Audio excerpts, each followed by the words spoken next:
Hello, everybody, and welcome to another episode, an interview with one of our amazing clients. This is a client success story by the incredible Taylor. Taylor Payton, welcome. I want to say welcome to the show as if this is a show, but Thank you. Welcome to this interview. I am so excited to have you here.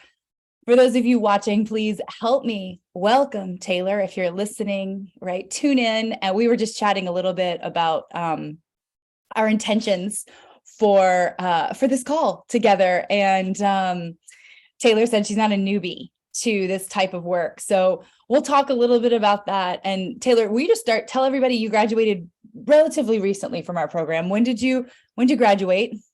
I think a month ago. Okay. So it's been a year, November 2022 on record. Yeah, on record. It is official. So whenever you were listening to this, November 2022.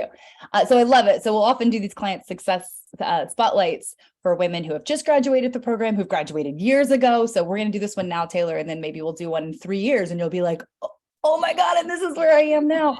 So it's been a month, and I want to start by with everybody who's listening. I'd like for you to share where you were when you found us. We'll talk a little bit about where you are now, but I think it's always a really good place, especially for the women who are listening, to know where you started. So when you found us 4 months ago, at this point, 4 months ago, a quarter ago, what were you struggling with that led you to our door? Will you kick us off with that? I can. Well, I will say none of your coaches know this yet, but I actually found y'all a year ago. Oh, I joined 4 months ago, but when I first found you, or your marketing materials found me, I wasn't quite ready, right? And so I knew, I was like, I feel burned out. I'm always super busy. I am getting a lot done, doing great in career land. I teach leadership at Boston University. I don't need to work on myself much more, right? I have my students and we do these kinds of activities, right? Like, I know this work. And then I was listening to your message, Julie, and I was like, I'm too busy. I'm too busy. And that was exactly the problem, right? So what happened was 4 months ago, I had a light bulb moment where I realized that my initial resistance to jump in to work like this with you all was because I was too busy and because I was putting it off and like, oh, I'll get to it when my schedule slows down. And then I just realized, I was like, you know what? The schedule is not going to slow down.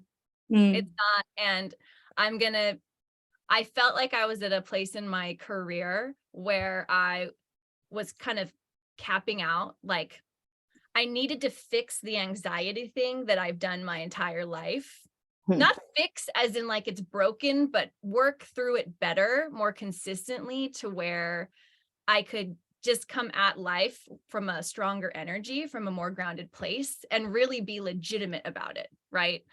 And so, yes, I just decided, I was like, well, now is not the best time. And that's exactly why it's the best time, is because I get to now prioritize me and decide that that's a priority, period. Regardless of everything else on the calendar. So that's how I found y'all. I love that. I don't think anybody's ever really spoken to what you're speaking to, at least in one of these spotlight interviews. The very sneaky and very real. I also want to acknowledge very real resistance to making time, because like there is no good time. Like, and that's part of exactly why you were coming to us, because there was literally no time. Right. So you found us and you were like, it's not a good time. And then I'm wondering, like, what happened in those 6 months between maybe like when you heard about us and then like when you booked your breakthrough call to talk to our team? Like, what happened that finally was like a nice little like nudge? 2022 happened. 2022, I don't know about any of you, but for me, it was a hard year. Like relationship stuff, job change stuff, location change stuff. I went without living I still don't have a home technically, like without a stable place for so long. And I was just tired. I was exhausted. And I was just like, what am I attracting right now that seems to be on repeat pattern? And I care very much about growth development. It's one of my top values in life for everyone, including myself. And it's like, if I don't prioritize me right now, I have a sense that I'm not going to be able to reach the next level of sharing a message. I really did believe that. And so I was like, you know what?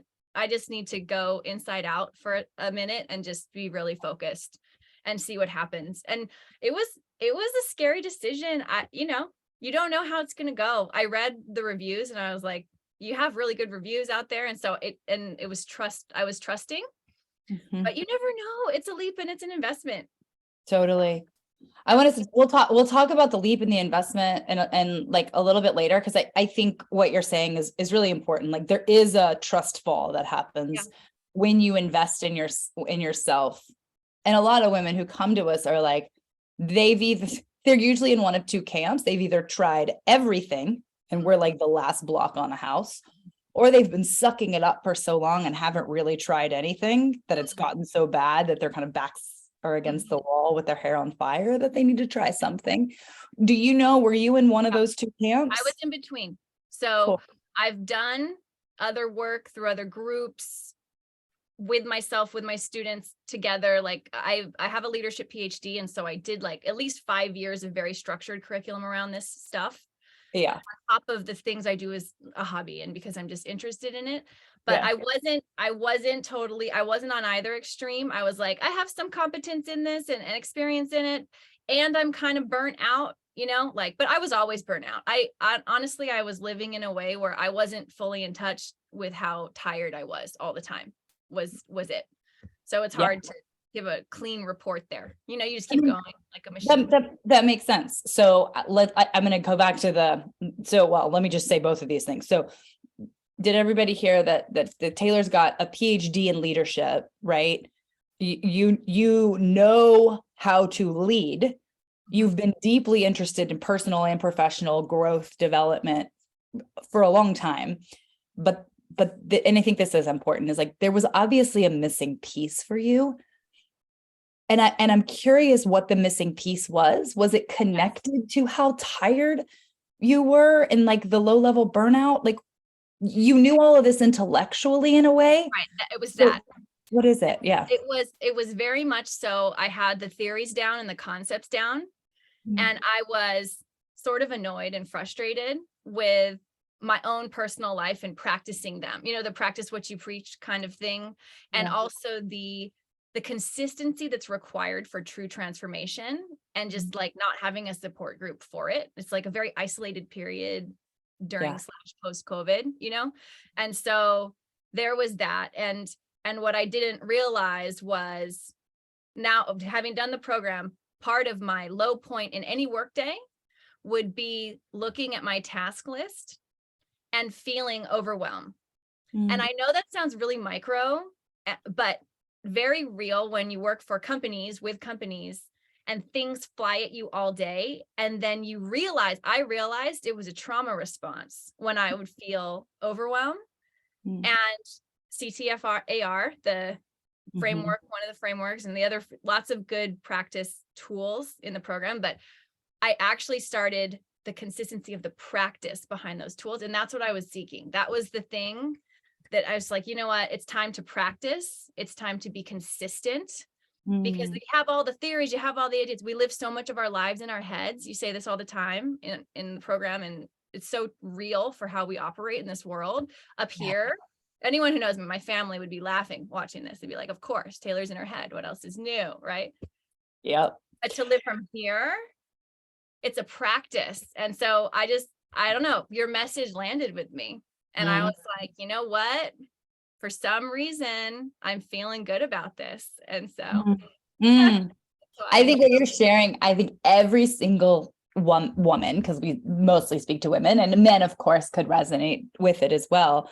But we all know what you're talking about, right? Like what it means to have an intellectual, like to be living from our heads all the time. Like if you had told me 10 years ago when I was working as a vice president on Wall Street, like to not live from my head, I would have had no idea what you were talking about, right? I'm like, what do you mean?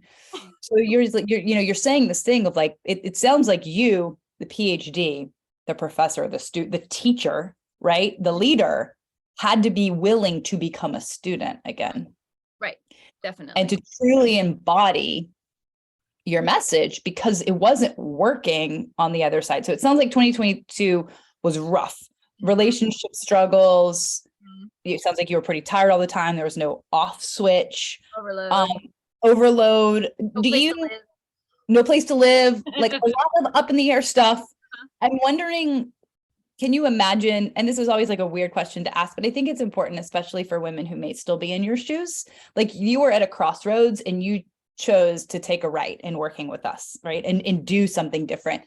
If you had stayed on the same path, like what do you think the runway would have been? Where do you see yourself having been, let's say now? Like if you hadn't worked with us 4 months ago, like what do you think?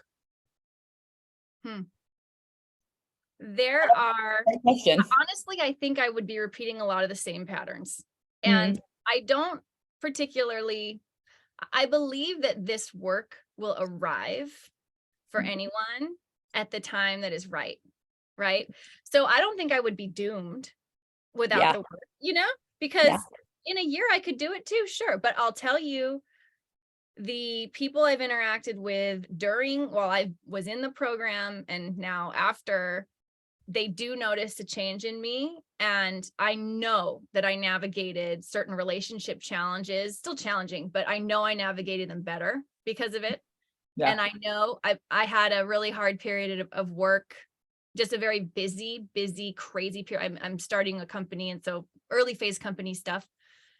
And my team would say things to me like, Taylor, how are you calm in the middle of this storm? Like it's crazy. It's nuts. And really it's because of this work.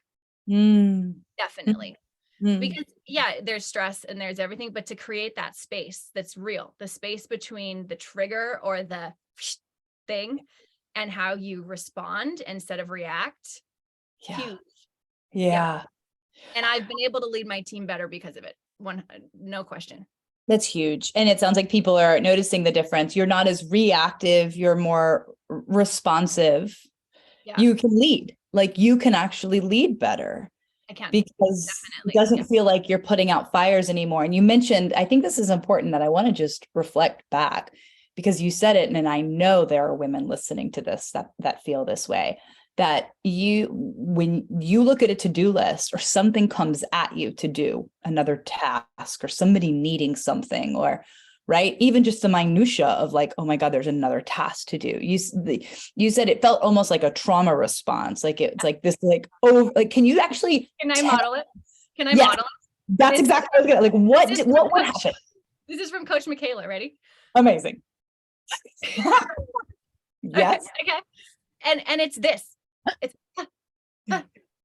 oh, it's like someone's throwing things at you, asking you to juggle and grab and spinning plates, right? Yeah. This plate, that plate, and it's that. It's the right, and it happens so fast, and then you're in it. But what was really powerful about these practices is they really help me rewire. And it's not perfect, no, right? Mm-hmm. I'm not done with 4 months of this. No, I'm still going, but I have been to a lot of therapy in my life and talk therapy mainly. Yeah.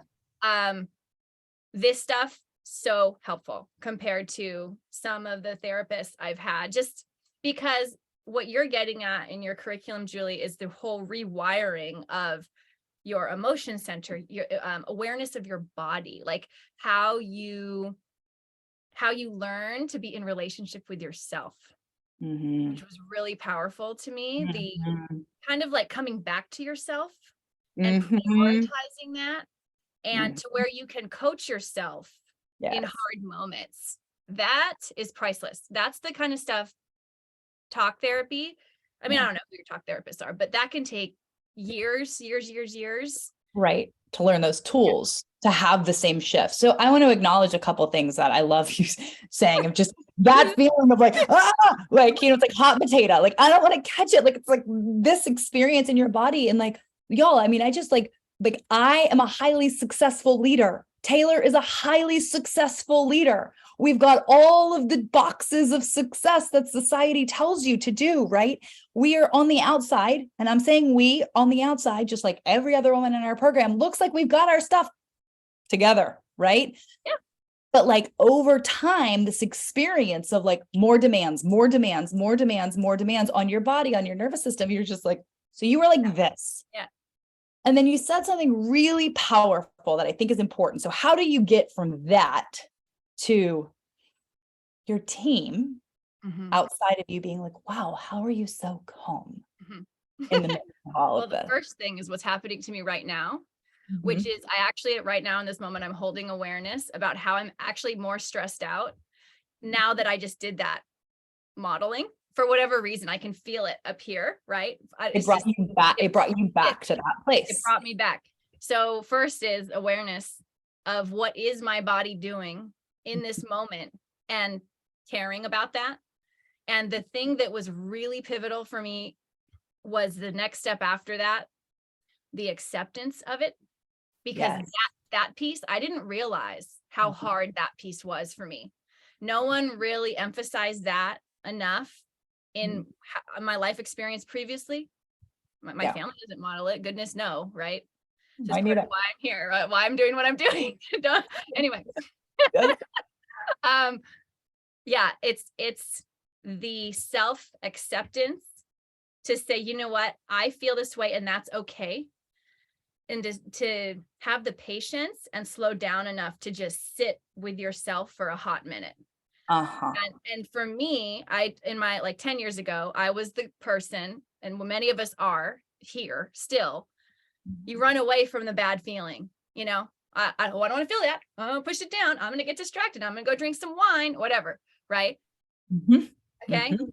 Mhm. Because that we want to make it stop. And I knew all this, but to actually the exercises y'all have, and I have to give a shout out to your coaches in your community here, because you are so responsive to they give homework assignments and then you turn them in, and you all are prioritizing responding to your people. I see it through email, I saw it on the Facebook group, Mhm. and even on chat, you know, there you are on it. And so I think there's a real piece of feeling held in community that helped me be okay with sitting with myself, because other women around me were sitting with themselves, and it's just what we're doing, right? Yes. Yeah. I don't like to give away too much of what we do inside of the program because I always have this fear that it's going to scare people away, right? Like if I were to say, so we're going to ask you to feel again and stop numbing out, right? It's like that may be like, oh my God, no, I'm out of here. Or for some people are like, well, I know I am drinking wine every single night, or I'm scrolling on social media or numbing out on Netflix for 2 hours, but it feels like a low key addiction and I don't know how to stop it, you know? So you naming that, being able, like being willing to feel what you're feeling Mhm. and then to accept what you're feeling and not having to do it alone. I mean, this is one of the key principles of being a woman, the energy of the feminine, right? And being in a corporate environment, a professional environment, right? Taylor, you and I and every other woman who comes to us learned that like there's no room for that, right? Like I don't have time for Yeah. my feelings. I don't have time for my body. I'm just going to push through because that's what strong women do. And so acknowledging like that is what burns us out over time. So your ability to have this awareness of here's what my body's doing, here's how I shift out of it. Here's how I create this space. And thank you for naming the support inside of this community, because this is why we do this in community, right? Like I developed the curriculum over years of working one-on-one with people, but when I started to see the results of what happens when women do the work together, it was so much more powerful. So thank you for speaking your experience of like being in the community. Do you want to say any more to that of like Yeah. that was like, especially as women, because some of us have weird relationships, like we're all kind of like healing in a way, like especially when you work in academia or if you work in the corporate professional world, a lot of us learn not to trust other women. So Yeah. what was your experience like doing this with other women? So when it comes to healing work and trauma in my life, what I've found, and I'm not done yet, is that there is nothing more healing than unconditional love. period.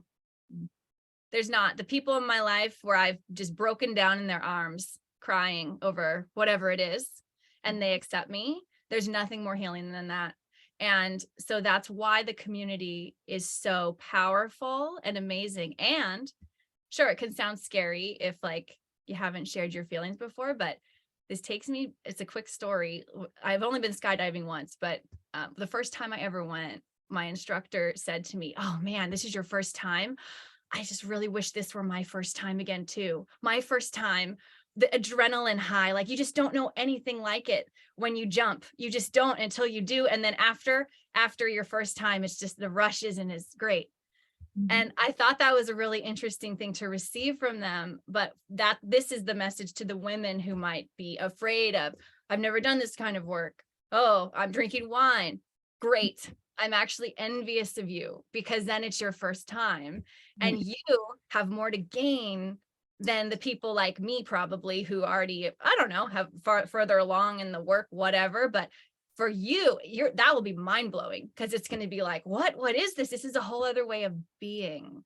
So that's how I love that story. And that brings up emotion to me of like thinking about, like 10 years ago for me, like there was nothing like the first time when I heard my intuition.